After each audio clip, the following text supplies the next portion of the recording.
Fala pessoal, hoje é o Café com Semi de número 165. Meu cabelo tá esquisito. Deixa eu lavar com shampoo novo aqui, ele tá meio ondulado demais. Bom, tudo bem. E o tema é o poder simbólico do professor, né? Vocês estão me vendo e ouvindo bem?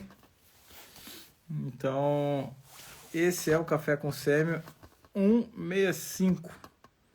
Digam aí se o som tá bom e se o áudio tá bom. Som e áudio é a mesma coisa, né? Se o som tá bom e se a imagem tá boa. Depois da live hoje do Café com Semi, na verdade, eu vou fazer uma live também com dois amigos sobre a importância da literatura. Obrigado, Matheus, falou que tá tudo bem. Giovana também, tá vendo e ouvindo bem. Samuel também dizendo. Então hoje depois vou fazer uma live com o Fábio e com o João sobre a importância da literatura. E eu já estou animado em falar sobre a literatura, que é algo que me agrada muito. Quem me acompanha sabe.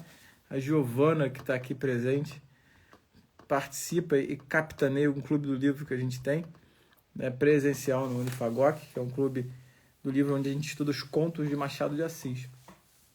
E quem estuda Machado de Assis, quem lê Machado de Assis, quem lê Lima Barreto, não se surpreende com a realidade, não se surpreende com as coisas que estão acontecendo, porque eles já antecipavam, na verdade eles já analisavam o Brasil do jeito que ele sempre foi. Então, a literatura também tem essa questão de mostrar historicamente o que acontecia e também de mostrar o que acontece na alma humana, para onde a alma humana vai, mas esse não é o tema, ainda que, falando de alma, a gente também tem que falar de simbolismo. E eu queria resumir de forma, né, talvez não perfeita, mas talvez o poder simbólico de algo seja aquele espaço que esse algo ocupa dentro de você, né? E eu queria que vocês refletissem muito bem sobre isso, né? Qual é o espaço que um professor ocupa dentro de vocês, né? E aí eu não vou dizer especificamente, né, um professor, não vou dizer um professor específico, né? Também não estou falando de um professor ruim, nem do melhor professor que sabe muita técnica e não sabe ensinar, nem do professor que sabe muita técnica, sabe ensinar, mas trata mal o paciente, né? E você se incomoda com isso. Também não estou falando do professor que é muito bonzinho, que você gosta dele porque ele é tão bonzinho, né? Ele é tão agradável. Estou falando desse poder simbólico do professor. E esse professor, ele não precisa ter um nome, né? Ainda que você tenha os professores que você mais gosta e você tenha os professores que você mais confia. Mas mesmo assim, esse professor, você pode gostar dele, você pode confiar nele, mas você pode não dar relevância às coisas que ele fala. Você pode dar apenas relevância à parte do que ele fala. E isso tem a ver com esse poder simbólico que ele ocupa para você, né? Então isso é muito importante. Existe esses termos facilitador, ainda que eu entenda que isso tem um sentido, né? Quando a gente fala de metodologia ativa, quando a gente fala do ensino sem ser pela aula clássica, tradicional, aula expositiva, quando a gente fala disso, a gente coloca o professor numa outra posição, né, de facilitador, tem esse termo, né? Que eu entendo o contexto, né? Mas o termo me incomoda demais, né? Você dizer que um sujeito é um facilitador. Como também me incomoda muito, né, os professores que se posicionam, né, em condições de igualdade no que diz respeito ao ensino, né, aos alunos, e dizem, por exemplo, que eles estão aqui também para aprender, né? Eu ficaria muito incomodado com um professor, né? E óbvio que eu estou aqui generalizando e que existem contrapontos se você esmiuçar essa frase. Mas como isso aqui é uma live, eu não estou conversando com ninguém, eu vou usar também algumas generalizações, algumas figuras de linguagem para poder dizer que eu fico muito incomodado com os professores que se posicionam dessa maneira e que dizem, eu estou aqui também para aprender. E eu ficaria muito pau da vida se eu fosse fazer um curso, enfim, se eu pagasse por esse curso e se o professor chegasse para mim e dissesse, eu também estou aqui para aprender. A primeira coisa que eu falaria era, então, beleza, então me devolve o dinheiro, né? Porque vamos Já que você está para aprender, eu também, ninguém paga nada e ninguém cobra nada de ninguém. Né? Na verdade, o professor ele precisa assumir uma postura, né? Lembrando que o professor não necessariamente é um sujeito, né? É o poder, é o espaço simbólico que ele ocupa.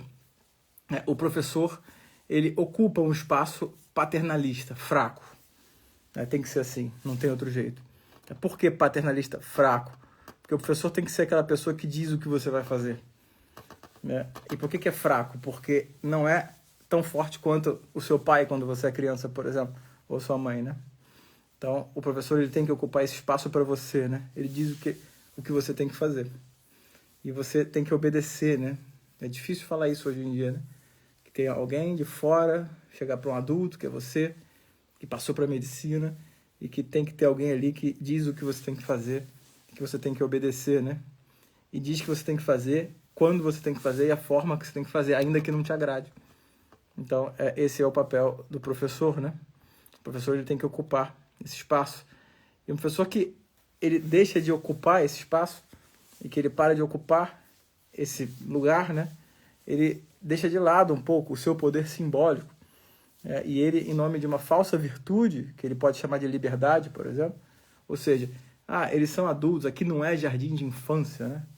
Ele deixa o carro correr solto e aí ele, de fato, não ocupa esse espaço que ele deveria ocupar. E evidentemente que alguém que ocupa, né, um espaço paternalista fraco no ambiente onde tem adultos vai gerar conflito. E cada vez mais isso acontece, ao ponto de alguns atos não violentos serem enquadrados como violência a partir da percepção, né, subjetiva dos alunos, né? Isso acontece muito e é muito triste, porque soma-se, né, o que eu falei, de alguns professores que se eximem desse papel. Né? Há alguns alunos que, muitas vezes motivados pela soberba, eles não toleram qualquer tipo de correção. O ambiente de ensino vai se esvaziando desse poder simbólico, né, que é um poder paternalista fraco, e que, esvaziado desse poder, você tira o afeto na relação mestre-discípulo. Né? Afeto não é necessariamente você gostar ou não gostar de uma pessoa.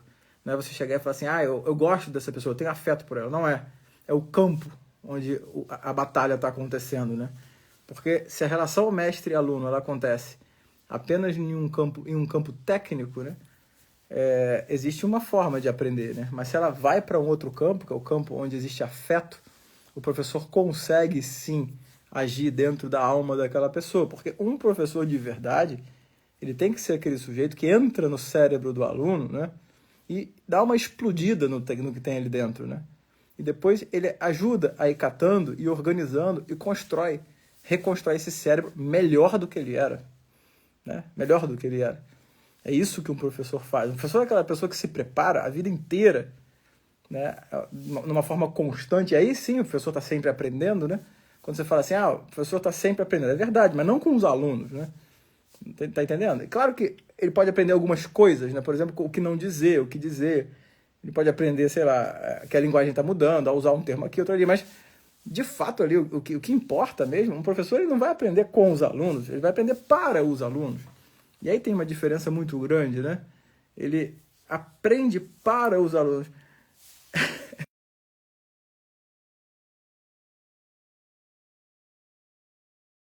Tem algo de psicanálise isso aí, né? Mas é a civilização, né? Quando existe uma assimetria, ela civiliza, se é que eu posso usar esse termo. É exatamente isso, né? Então, algo, é uma construção, né? E, enfim, esse poder simbólico ocupado pelo professor, ele precisa ter isso, né? Ele precisa ser construído, porque esse professor, ele está em constante aprendizado. Não com os alunos, mas para os alunos, né?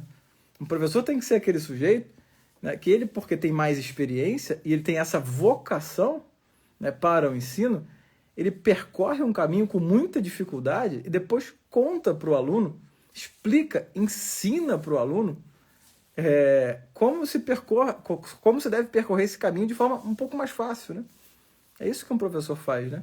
Um O professor ele tem que ser dotado de uma generosidade, né? Muito grande, ao ponto dele oferecer até pérolas aos porcos, né? Faz parte. Às vezes ele vai oferecer ali algo extremamente valioso, a pessoa simplesmente pisa em cima, mas faz parte, né? Por causa de poucas pessoas, né? Por causa de talvez assim, tantos X% ali, que seja 1, né? Seja 1%, que 1 em 100 aproveitar as pérolas, o professor ele joga essas pérolas, né? Ele joga essas pérolas, porque, enfim, essa é a vocação. E a vocação de um professor é diferente de uma vocação de um médico, são coisas diferentes. Um médico tem uma vocação basicamente assistencial, né, de prestar um serviço, né, a um paciente de forma técnica e extratécnica, com muita qualidade. Mas um professor, ele tem a vocação de ensinar isso para os alunos, né? E através da medicina ensinar mais coisa, né? Ensinar muito mais coisa, como se comportar, como ter bons hábitos, né? E como criar uma identidade, né? E aí que está o ponto, né? É esse o poder simbólico, né? Esse que é o espaço que um professor ocupa. O professor ocupa um espaço de pai mesmo, né? Quando um aluno sai de casa, ele vai dar esse espaço que deveria ser do pai também para um professor, né? Por isso que a relação ela é paternalista fraca, né? Um professor também ele tem o poder do não, né? Esse também é um ponto importante, né? Ele pode interditar, né? Ele pode frear, ele diz o que você tem que fazer, mas ele também tem que dizer o que você não pode fazer. E não pode porque não pode, né? É simples assim. Não é? Às vezes não precisa de mil explicações para aquilo. Porque esse sujeito, né, estando direcionado para a docência de forma vocacionada, né, ele ocupa esse espaço. E triste, eu fico com pena dos alunos, de verdade, que não tem a capacidade de colocar um professor nesse espaço. Porque existem essas pessoas, né? Esses professores, eles existem, eles estão aí. Eu conheço vários, eu tenho vários, né, dentro do meu campo simbólico, vamos dizer assim. Eu tenho vários mestres a quem eu recorro até hoje. Né? Eu tenho até alguns mestres que estão mortos, né? Por exemplo. E aí a importância da literatura, e já convido vocês para a live que se segue aqui às 9 horas com mais 2 amigos, sobre a importância da literatura para o médico. Então, esses sujeitos, eles estão ali, né? Eles ocupam esse espaço simbólico, né? Aliás, você tem que ter esse espaço simbólico na sua vida. Porque se você não tem, né, esse espaço simbólico ele não tem um lugar em você, talvez porque você não conseguiu dar essa autoridade na sua adolescência, você não vai ter a capacidade, né, de aprender, né, o que um professor tem para ensinar. Então, você tem a responsabilidade como aluno, eu não tenho a menor dúvida disso, você tem a responsabilidade como aluno de oferecer esse espaço simbólico para um professor entrar. E você tem que escolher esse professor, né? E esse professor ele tem que ter esse poder sobre você. É muito mais fácil viver dessa maneira. É muito mais fácil imitar alguém bom, né, do que deixar brotar a bondade em você. É muito difícil isso. Espontaneamente a gente faz besteira, né? Então é muito mais fácil ter alguém para imitar. Isso é libertador, né? Você pode livremente, né, imitar alguém do que ficar ali acorrentado nos seus próprios caprichos, nos seus próprios pensamentos. Que é uma tristeza, né?